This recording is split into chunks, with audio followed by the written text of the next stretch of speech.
দয়ানন্দ বাবু, ঈশ্বরের কাছে সব সময় প্রার্থনা করি মেয়েটাকে সুস্থ রেখো, ওর সন্তান যেন ভালো থাকে। মামা বসবে? হ্যাঁ ঠিক আছে। আসলে দিদিভাই তখন খুব কান্নাকাটি করছিল মামা, সেই জন্য আমি তাড়াহুড়ো করে ফোন করলাম। তোমরা রাগ করোনি তো? আরে আরে ঝিলমিলের শরীর খারাপ, তুই বোন হয়ে আমাকে ফোন করেছি। আমি দেখুন বেন, আমি বলে রাগ করব কি?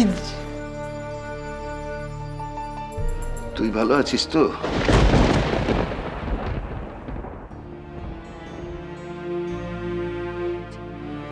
চা ননিদীপ চা এনেছে, রাখো এখানে রাখো। হ্যাঁ দয়ানন্দ বাবু, আপনি চা খান, আমি একটু রান্নাঘর থেকে আসছি। কনক, তোমার মামার কিছু লাগলে একটু দেখো।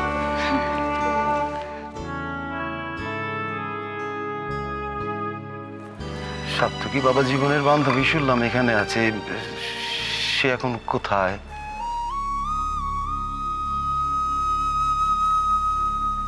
কনক,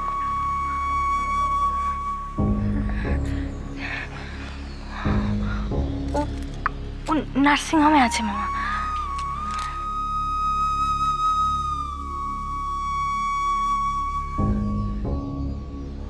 আমি ভালো আছি মামা, তুমি ভেবো না।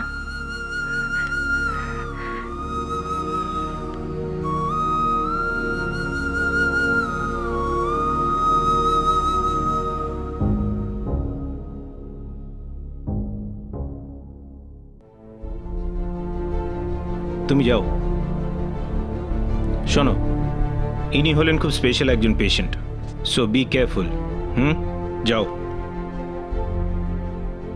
চাপ বাবা, এই তো যা ভাবছি তার উল্টো হচ্ছে। শখ নিয়ে নিব তো বললাম, কিন্তু সত্যি সত্যি দিলে তো কেস।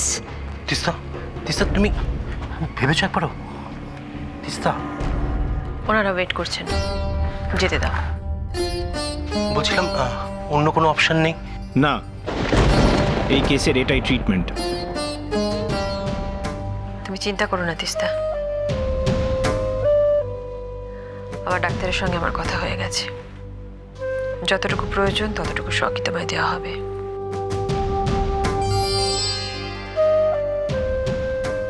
আর আমার মনে হয় এতেই তুমি অনেকটা ইমপ্রুভ করবে। ধুর, যা হবার হবে। তবে এই মহিলাকে এবার আমি আর ছাড়বো না।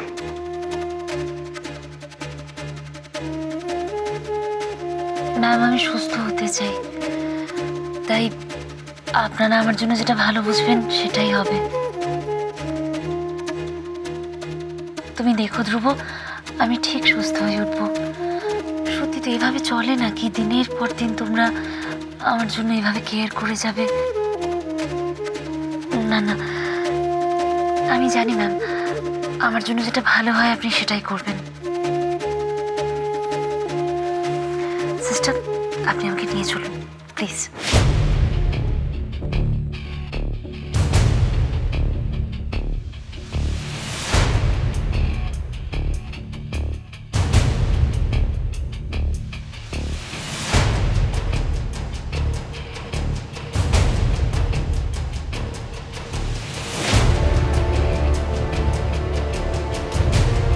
তিস্তার কথাগুলো তো একটু অসংলগ্ন নয়, কিন্তু এত সহজে তাহলে কি করে ওর শক ট্রিটমেন্টে রাজি হয়ে গেল?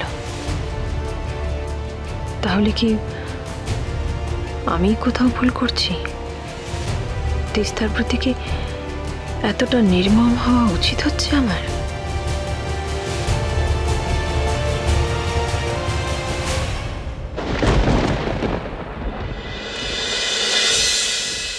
তোকে ভুল ভাববো আমি? ওরে তোকে আমি পেটে ধরেছি, তুই আমায় ঘাড় ধাক্কা দিস আর যাই করিস। তোর শরীর খারাপ শুনে কি আমি চুপচাপ বাড়িতে টিকে থাকতে পারি? কে দিয়ে বল? ওমা, তুমি আবার কনকের কথা বিশ্বাস করলে? সত্যি কনকের কথা ছাড়, আমার কদিন ধরে ডান চোখটা নাভানাভি করছিল। আমি ভাবলাম কি না কি হয়, তা যেই কনক ফোন হ্যাঁ রে, এই তো সেদিন তোর সঙ্গে ফোনে আমার কত কথা হলো। তুই কি সব পিলান টিলান আটবি বললি, কই তখন তো শরীর খারাপের কথা কিছু বলিস নি কো মা। হ্যাঁ ভগবান, তোমাকে নিয়ে না আর পারি না। উফ, এটা আবার সেই রকম শরীর খারাপ নাকি? আচ্ছা তুমি এসো, বসো, আমি তোমায় সব বোঝাচ্ছি। আরে বসো না মা। বাড়িতে একটার পর একটা যা সব ঘটনা ঘটছে না, তুমি যদি সেই সময় আমার পাশে না থাকো, আমার মন কি করে ভালো থাকবে বলো তো? আর যদি মনই না ভালো থাকে, শরীর কি কখনো ভালো থাকতে পারে? ও মা, তুই আমার জন্য খুব কান্নাকাটি করেছিস না রে? হ্যাঁ, খুব আকুলি বিকুলি করেছিস না? নাকি তোকে কেউ কিছু বলেছে? এই জন্য আমি বলি, আমি এখানে না থাকলে ওই তো ছোট গিন্নি আর তার বৌমা তাদের আসপন্দে একেবারে তাল গাছে ওঠে। গো, আমার মেয়ের চোখ মুখটা কেমন শুকনা হয়ে গেছে গো, দেখো। মা মা মা ছাড়ো মা, একটু শোনো তো আমার কথা। ভুলেই যায় কথা। আরে বাবা মা, এগুলো সব আমার প্ল্যান। প্ল্যান? কি বলি, আরে বুদ্ধি রে মা তোর। কনকের ফোনটা পেয়ে তো ভয়ে আমার পেটে হাত পা একেবারে পেটে সিঁড়িয়ে গেছিল রে। যতদিন কাছে আসছে মা হিসেবে তো আমার চিন্তা বাড়বে, বই কমবি না বল? হ্যাঁ, মা কালীর কাছে আমি 108 জবার মালা মানত করে এলাম জানিস। 108 জন?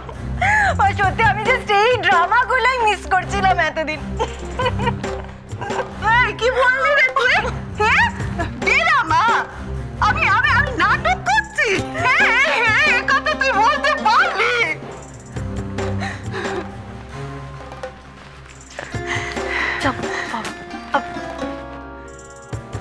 ও মা, তুমি এবার রাগ করলে কেন? এটা তো রাগার কি আছে? আরে বাবা, এখানে যা সব ঘটনা ঘটছে তোমাকে তো সেই জন্যই এখানে আনা, তুমি নাহলে হবে নাকি সব? তুই যতই যাই বল, আমি কোনো ড্রামা কোনো নাটক করিনি। তোর শরীর খারাপ শুনে আমার মনটা কেমন আকুলি বিকুলি করে উঠেছিল, আমি ভয় পেয়ে গেছিলাম। আচ্ছা আচ্ছা আচ্ছা, ঠিক আছে ঠিক আছে ঠিক আছে, শোনো শোনো, আমার দিকে তাকাও তাকাও। এই তো আমি, আমার কিচ্ছু হয়নি মা, দেখো নিজের চোখে দেখেও শান্তি হচ্ছে না তোমার? আচ্ছা ঠিক আছে, দেখো এই যে এই যে এই যে দেখো দেখো তোমার মেয়ে, এই যে একদম ঠিক আছে মা, দিব্যি আছে। এই যে শোনো ম্যাডাম, দেখি এত বেশি সেন্টু হলো না, আমি একদম ঠিক আছি। কিন্তু কি করবো বলো তো, তোমাকে এখানে কি করে আনবো? কোনো রাস্তা না পেয়ে ওরকম একটা টপিক নিয়ে আমাকে ড্রামা করতে হলো। মা, সে কি রে মা, তুই আমায় এত ভালোবাসিস? তাহলে হ্যাঁ, আমি ভাবতে পারিনি রে তুই আমি এত ভালোবাসিস। জানলে আমাকে কেউ হাঁটাতে পারতো না, আমি আটে গিয়ে বসে থাকতাম। মা গো আমার মেয়েটাকে দেখো গো মা কালী, আমার মেয়েটাকে দেখো।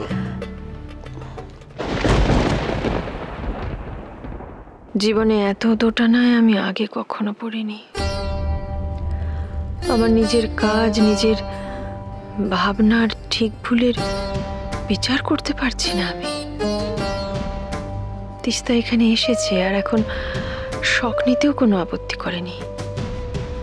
এতটা অভিনয় কারোর পক্ষে করা সম্ভব? ও কি অন্য কিছু ভেবে রেখেছে, নাকি আমি ব্যাপারটাকে বেশি জটিল করে ভেবে মেয়েটার কোনো ক্ষতি করতে চলেছি?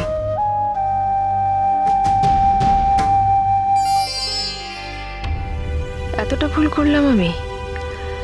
তিস্তাকে সন্দেহ করাটা তাহলে আমার ভ্রম?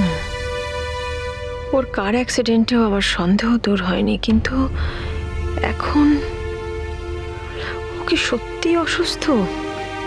কি করব আমি এখন? ডক্টরকে বলে ইমিডিয়েট সব বন্ধ করতে বলবো? ওর সত্যি কোনো ক্ষতি হোক এটা তো আমি চাই না। মিসেস চৌধুরী প্লিজ প্লিজ আপনি চলুন, প্লিজ আপনি চলুন।